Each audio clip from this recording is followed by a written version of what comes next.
Welcome and good morning to you all of you here in the church and those of you joining us online from wherever you may be this morning. I'll begin with just some words by Sarah C Stewart. Bring who you are as you enter this space this morning. Bring your best self and your struggling self. Bring your mistakes and your triumphs. Bring your shortcomings and your recommitment to good. Bring yourself here and open your heart to beauty, to truth, to the door that is open to the presence of God. Today is Mothering Sunday, so I'd like to wish all of you who are mothers, grandmothers, great-grandmothers, a joyful day. And if this is a difficult day for you, then, for whatever reason, then I wish you peace in your heart today.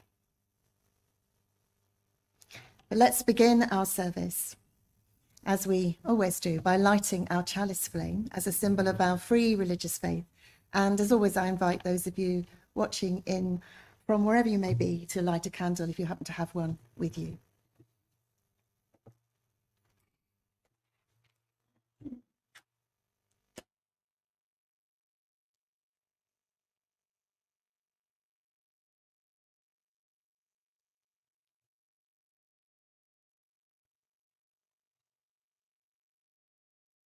You can just about see that flame. It's got very low in the candle.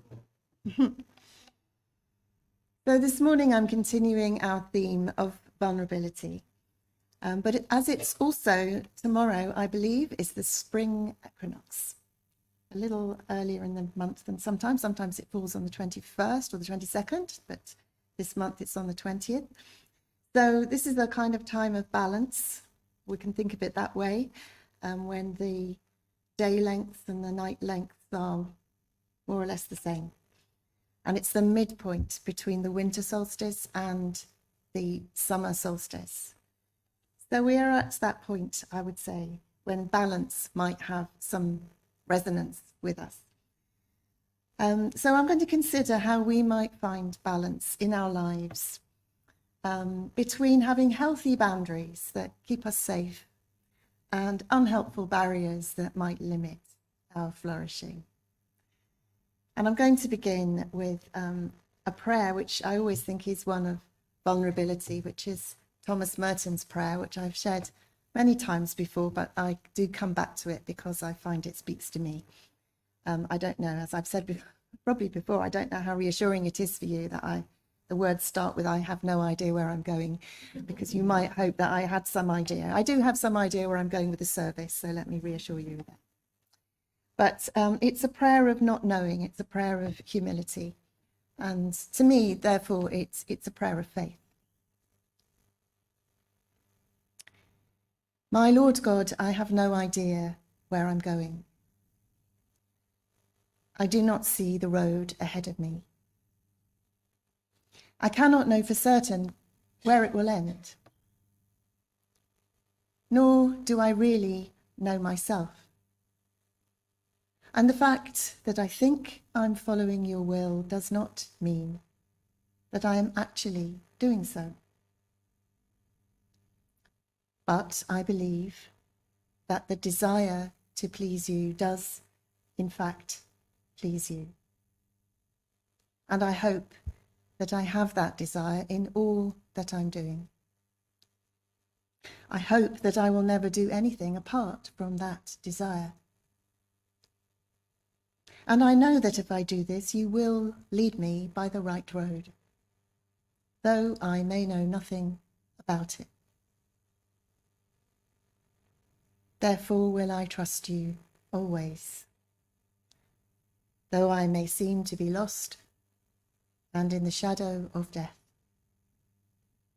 I will not fear, for you are ever with me, and you will never leave me to face my perils alone.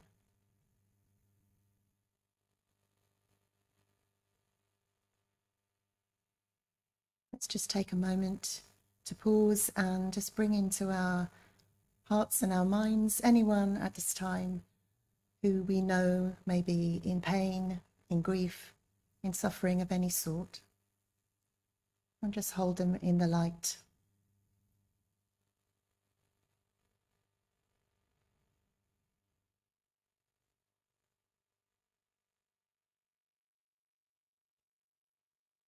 And to all unknown to us, wherever they may be in the world,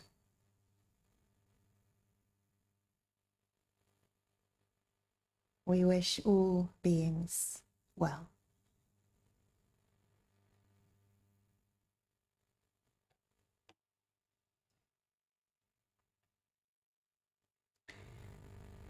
And now I mentioned that the spring equinox tomorrow, so we are heralding the beginning of spring. You will have noted, well, we've got a wonderful display of flowers. Thank you, Suzanne, for those. And we also had tulips as our starting screen this morning. And we're going to sing a song which a few of us sang the other night, but it's a lovely song. So, actually it was Anne who suggested it. It's number 267 in our green hymn books. We sing the roses waiting, 267.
And our first reading is a story, and this story is based on a traditional Sufi story, but it's a rewriting, and it's called The Castle Door, and it comes from a book called Doorways to the Soul. And it starts a bit like a fairy tale. Once, long ago, in a distant land, a prince was riding through a deep forest, far from his home, with his company of soldiers, looking for new lands to conquer. Quite suddenly, he came upon a clearing in the trees, and before him stretched a meadow leading to a glorious hill. The meadow and the hill were covered with blossoming trees, bushes, and wildflowers. At the top of the hill was a castle that seemed made of pure gold. It sparkled so in the sunlight, so much that the prince was nearly blinded by it. Fascinated, the prince signalled to his regiment, and together they rode closer and closer, and up the hill towards the castle. The birds sang sweetly, the perfume of the flowers was lovely, and as they drew near the castle, he saw that a window opened for a moment in the wall, and a face appeared, a face that shone more brilliantly than the sun, and yet more gently than any flower. And then it was gone. Instantly, he fell in love. He knocked upon the castle door. "Who's there?" came a voice softer than the bluest sky. "It is I, Prince Rindlehart. I am known throughout the land for my bravery. My armies are the strongest. My castle is but 2 days away from here. May I please come and be with you?" "There's only room for one of us here," came the reply. The prince rode away in dejection. He travelled around through 7 kingdoms, fighting dragons, escaping from dungeons, taking land. Everywhere he went, he was a hero. And yet the praise meant nothing. For everywhere he went, he thought only of the shining light, of his beloved, and of her words, "There's only room for one of us here." Finally, in his desperation, he sought the wisdom of a wise woman. "Perhaps your armies intimidate her," she suggested. Of course, he thought. He returned to the castle alone and knocked upon the door. "Who is there?" came the sweet voice. "It is I, the prince, alone," he replied. "There is only room for one of us here," said the sweet voice. He went away again, dejected and confused, and roamed the wilderness for some years until he met a famous wizard. "Perhaps she cannot know you with all of your armour and weaponry," he suggested. "Of course," said the prince. So he returned and laid down his armour and his shield and his sword, and he walked humbly to the castle door and knocked again. "Who is there?" asked the voice. "It is I, your humble servant, no soldier, just a man." "There's only room for one of us here," came the reply. For 7 more years, he's nothing if not resilient, this prince. He wandered alone in the wilderness, forsaking his kingdom, thinking only of his beloved. He sought wisdom only from the stars and the wildness inside him. Finally, one day, he returned to the castle on the hill. He had no armies, no armour, no horse. He walked up the hill past the bushes, now heavily laden with the fruit of autumn, and knocked upon the door once more.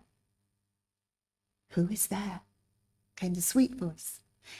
The prince took a breath and said, "It is thou." And the door was opened to him.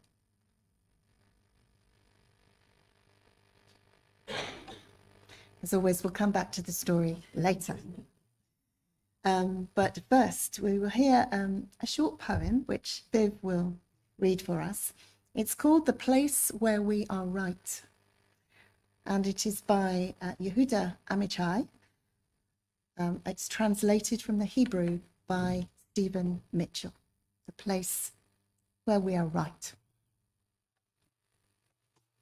From the place where we are right, flowers never grow in the spring.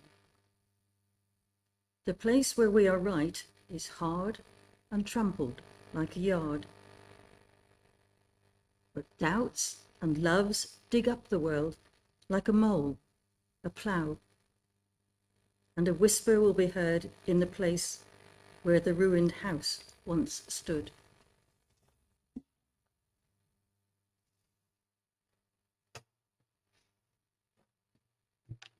Thank you, Viv.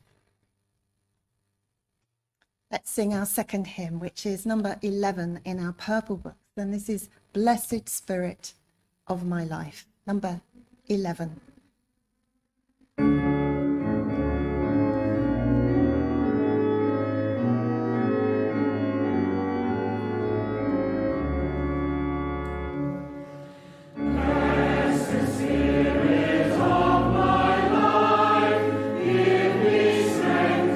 Stress and strife.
come to a time of reflection now, and I'm going to invite you to join me in a guided meditation. And this is a meditation in knowing ourselves, and it comes from the practice that some of us do once a month, which is heart and soul. So some of you will be familiar with this. In heart and soul, we have 4 stages of prayer. And we begin with a gratitude, and then we move to this knowing ourselves, and then silence, and then candles of prayers of concern, really, joy and concern. So what we're going to do is do the knowing ourselves meditation, and then have some silence, and then some music. So if you'd like to make yourselves just feel comfortable in your chairs, it may help you to put your feet on the floor. You might like to rest your hands either on your knees or in your lap, or just however you feel comfortable. And I invite you to just spend a few moments looking back over the last, say, 24 hours, and just recall what you can.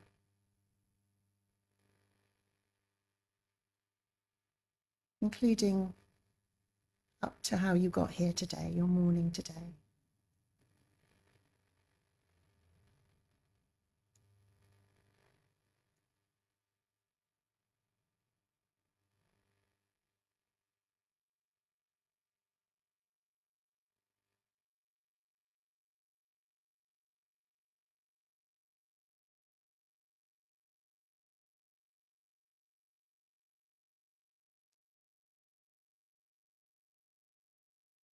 And you might like to consider not just what happened in the last day, but how you felt. What were the different moods and feelings that you experienced over that time? Maybe you felt excited or anxious, happy, sad, could be anything at all. Just see if you can recall some of those emotions.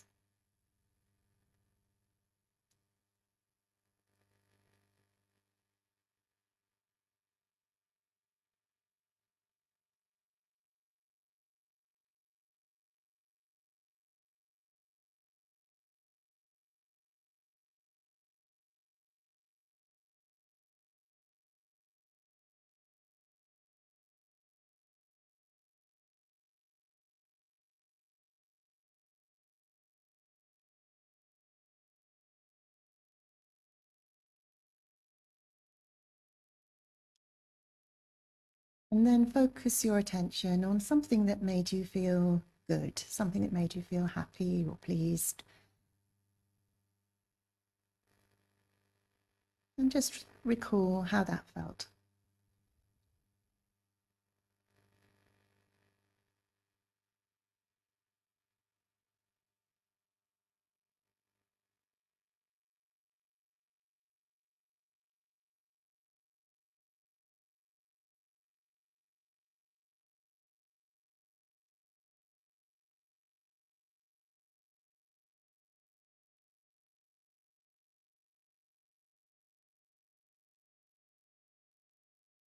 And then gently bring to mind something that made you feel less happy.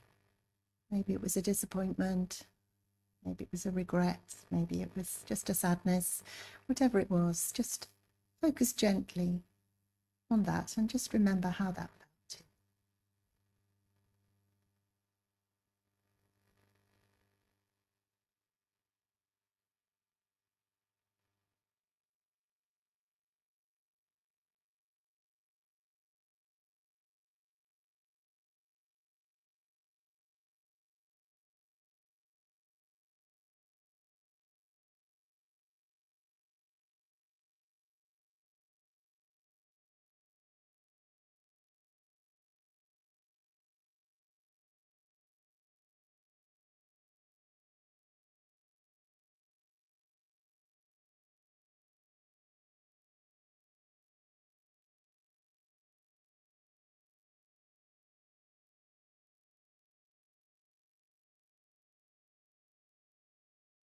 And now, was there a time when you felt really alive over this last day?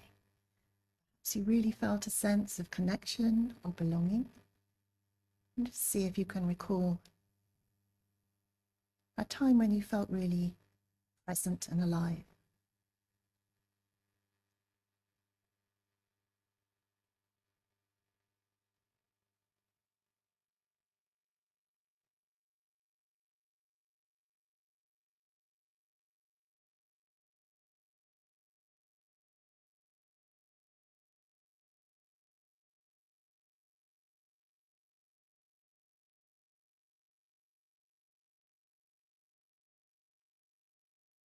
And was there a time perhaps when you felt quite disconnected? Maybe really out of kilter or alone? And just again gently recall that.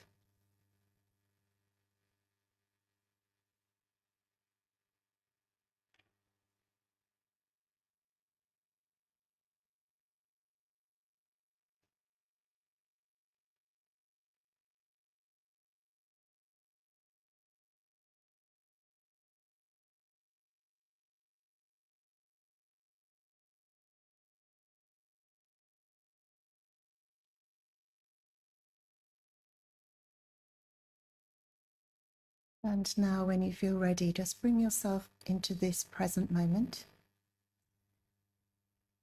and consider if there's anything being asked of you or anything that you need at this time.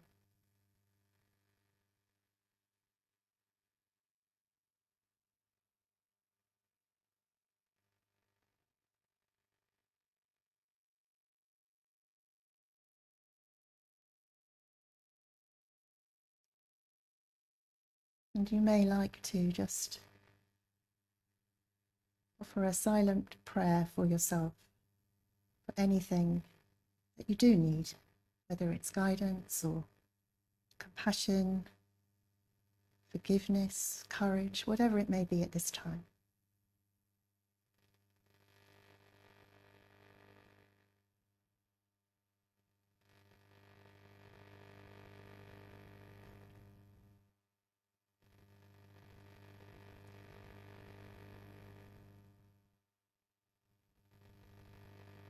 And now we have considered our day and noticed the changing emotions, thoughts, feelings, noticed how they have come and gone, and brought ourselves into the present. Let us just take a little silence together before the music.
Rose and flows of angel hair and ice cream castles in the air and feather canyons everywhere. Looked at clouds that way, but now they only block the sun. They rain and they snow on everyone. So many things I would have done, but clouds got in my way. I've looked at clouds from both sides now, from up and down, and still somehow it's cloud illusions I recall. I really don't know clouds.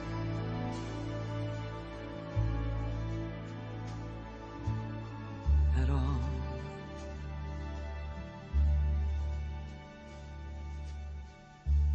Moons and Junes and Ferris wheels, the dizzy dancing way that you feel as every fairy tale comes real. I've looked at love that way, but now it's just another show. And you leave them laughing when you go. And if you can, don't let them know. Don't give yourself away. I've looked at love from both sides now, from give and take, and still somehow it's love's illusions that I recall. I really don't know love.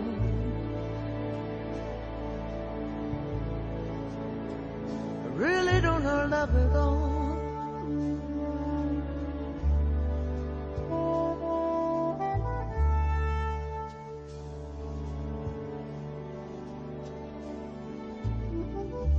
Tears and fears and feeling proud to say I love you right out loud. Dreams and schemes and circus crowds. I've looked at life that way. Oh, but now, old friends, they're acting strange, and they shake their heads and they tell me that I've changed. Well, something's lost, but something's gained in living every day. I've looked at life from both sides now, from win and lose, and still somehow it's life's illusions I recall. I really don't know life at all.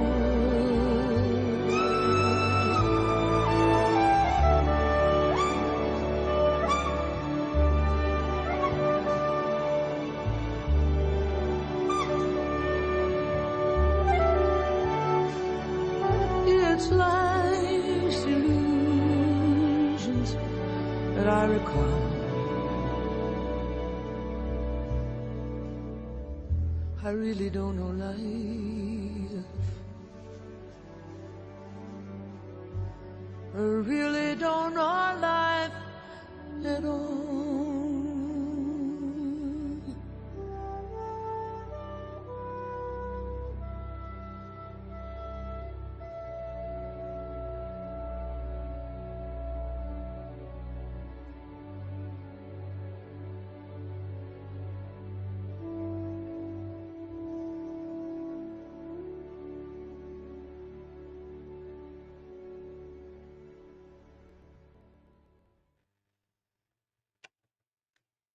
It's a bit of a risk for me to play that song because it usually makes me cry. But I love the song because I think it's just full of the contradictions and confusions and illusions of being alive. And the lyrics I just find really poignant. When she sings, so many things I would have done, but clouds got in my way. And I wonder, what were the clouds that got in the way? And what are the clouds that get in the way for us? Circumstances, concerns about what's expected of us, what people think of us, all sorts of things. And then when she sings, if you care, don't let them know, don't give yourself away. It's a kind of real sadness to that. Why would she sing that? What is the fear in giving yourself away? What does it mean to give yourself away? Is it not letting people see who you really are? And then that, to say I love you right out loud. It's not clear in the song whether she ever did that or maybe wished she'd done that. And ultimately, it's life's illusions that I recall, and I really don't know life at all. It's kind of really sad, and I don't want to make you sad. But also, there's a real vulnerability to singing that and admitting those things. And I'm sure that we all feel that at times, more or less of the time. What is this about? And I wish I'd done this and I wish I'd done that. These are natural feelings, aren't they? And the fear of really being seen as you are, it's a natural feeling. So I find it very moving, and it has this mix of regret and hope and bafflement. And it asks questions of us, how much should we reveal? How much could we reveal of ourselves at any particular time? When is the time to be cautious about that? Because there are times to be cautious about that. And when is the time to be brave? And what's too much information for other people, really, to bear? And what's being aloof and maybe even secretive? How do we let people into our lives without feeling they might take us over? Is there a fear there? How do we establish healthy boundaries? Because we need boundaries. We don't want to feel invaded. We need to take care of ourselves, but at the same time, avoid battening down all the hatches so that we become unknowable. So there's a lot of questions. And also, I suppose, what has that got to do with the spiritual life? And I think it's got a lot to do with the spiritual life. They're all questions about our identity and how we understand who we are and how we understand other people to be. They're questions about the nature of relationship and intimacy. They're questions about how we learn to be open enough, honest, authentic, which is really integral to being both fully human and connected. And how do we do that while still keeping ourselves safe?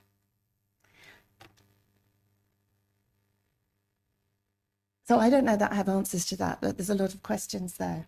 And I was drawn to the poem by Yehuda Amichai, the Israeli whose poem we heard earlier. He's no longer alive. He died in the year 2000, but he was a poet who wrote about everyday life, but also God and philosophy. And it felt like a poem that spoke to me anyway of the ways in which sometimes in society and in personal life at the moment we may put barriers up because we can be so polarized about our opinions, and that's one of the ways maybe we hide behind those things and stop other people getting close. So when he describes the place where we are right, I think he's describing it as a really kind of barren place to be, where we're convinced we're right, somewhere no flowers grow, he says. And I know that when I'm with people who are certain they're right, or when I'm convinced I'm right, it's not a very helpful place to be, really. It doesn't feel like there's much possibility in that scenario, whether it's me or someone else. If I'm banging away, or they are, There's not much room for maneuver. There's not much opportunity to connect in that scenario. Feels like it shuts down inquiry and closes off relationship rather than opens it up.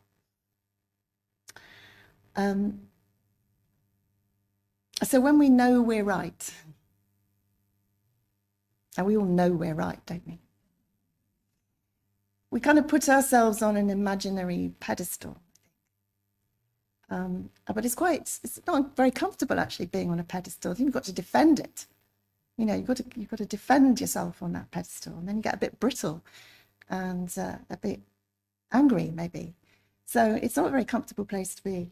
And the poet says, on the other hand, doubts and loves, rather than certainty and opinions, doubts and loves dig up the world like a mole. I mean a mole under the ground, you know, or a plough. And so perhaps when we're just a little bit, you know, not quite so much on our high horse, when we step down a bit and maybe a little less sure and a little more curious about others, then there's some air and there's some space. And now the poet says, and I really like this line, a whisper will be heard in the place where the ruined house once stood. That sense that it's very dry and arid and ruinous to be in a position where we're just adamant, and right and know it all. But it's full of possibility to be in a place where we're curious and interested and unknowing. Places where we are willing to be unknowing. So to go back to the story, our prince, he was very sure of himself at the start, full of confidence in his abilities and powers, his triumphs and his various heroics. And it's not bad to be proud of yourself, that's okay. But then he fell in love. And then he discovered that in order to actually meet his beloved, he had to learn to drop. He had to learn to drop some of that heroics and bravado if he was to gain entry into the castle. So I mentioned that this is originally a Sufi story, and it's a story about approaching God in that context. It's a tale about the spiritual journey in which we learn, sometimes more easily than others, to peel away some of the layers of ego, really, and of delusion, and surrender ourselves to God or the divine, the spirit, however you see that, to find union with the divine. So it's a story that would be understood by any mystic tradition, that we need to let go of our small arms folded and finger shaking selves and surrender to that wholeness, that oneness that some of us call God. But the story works also on a more human level than that. So as we've said, you know, how do you feel when you're in the presence of somebody who's explaining how the world works to you? Are you grateful, or are you okay? It can be hard to connect. So it feels as though that path to mutual understanding can be quite easily blocked. But whereas when someone is willing to drop their guard a little bit with you and admit a little bit of unknowingness, a little bit of uncertainty, a little bit of vulnerability, then you're more likely to do the same. And somehow something magical can begin to happen, some kind of connection can begin to take place. Hearts and minds can start to meet. We can meet soul to soul. And of course, that is also meeting God, isn't it? If we meet another person, they're a child of God, we're a child of God, then we are meeting the divine. So our Prince Rindleheart, it's a name I can't really say without giggling, he had to learn this. He had to learn to be vulnerable. He couldn't do it in one go. He had to do it a step at a time, as do most of us. It's a process. And anyway, better, safer, to let our boundaries soften a little bit, to let our barriers come down gently, not all in one go, in a process which I think requires a sort of continuous discernment, really, and wisdom, because you're not going to let your barriers down with someone you don't feel safe with. You're going to check that out a little bit, and they're going to check that out with you. That's how it works. You don't just sort of suddenly bear everything to someone who you can't trust with that information, or won't necessarily honour you. So it's a process. So he goes through this process of wilderness and so on, which it can feel like. But of course, some of the greatest barriers really are within us rather than outside us. And sometimes it can feel too painful to look inside, and easier to pretend to everyone else and to ourselves that everything's fine, even when we know really that everything isn't necessarily fine. And sometimes that's the hardest thing, actually, being honest with ourselves. But really, what's the point in keeping up pretenses with yourself and with God? I mean, who are we kidding? And yet, we all do it to an extent. And again, our spiritual lives seem to me to be part of just gradually getting clearer about reality and gradually letting some of those defenses down so that we can see ourselves, other people can see us, and we can be at one with the God of our understanding too. How do you do that? Well, by living, by loving. Perhaps you keep a journal, a spiritual diary, perhaps. Maybe you might do the kind of meditation practice that we did earlier. Just that sort of deepening awareness of what is really going on for you and getting used to seeing how the patterns go, the kind of ways you may respond or react in situations. We gradually get more aware of those things, notice more. Maybe you pray a bit like Thomas Merton prays, in that sense of, I don't know what's going on, help. Many ways. But this year it is a time of hope. Spring is a time of hope for most of us, I think. And also this moment is a time for equilibrium too. So gently does it. Just as the days and the nights are becoming equal, perhaps we can take care of ourselves and also give of ourselves in equal measure, because both are so important. And gradually, step by step, we become a little more real, a little more honest, a little less defended, a little more connected. May it be so.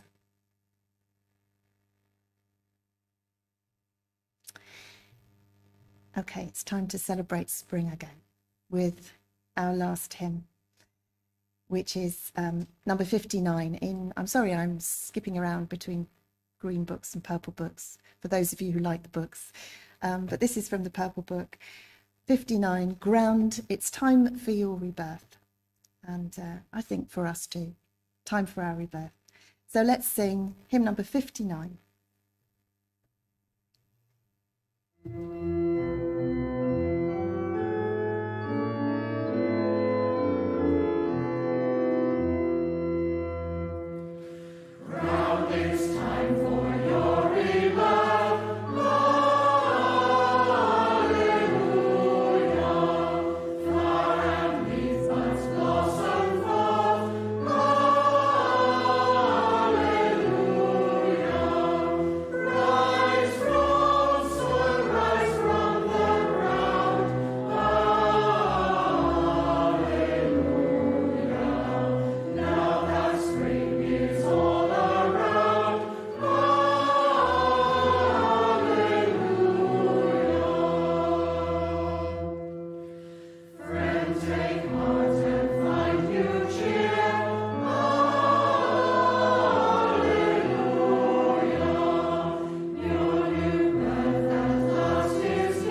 So I'm going to close with some words by Wendell Berry.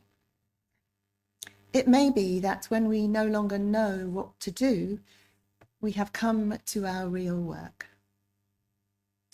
And that when we no longer know which way to go, we have come to our real journey. The mind that is not baffled is not employed. The impeded stream is the one that sinks.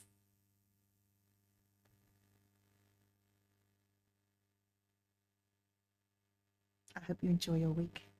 In this first week, it will be of springtime, and go well.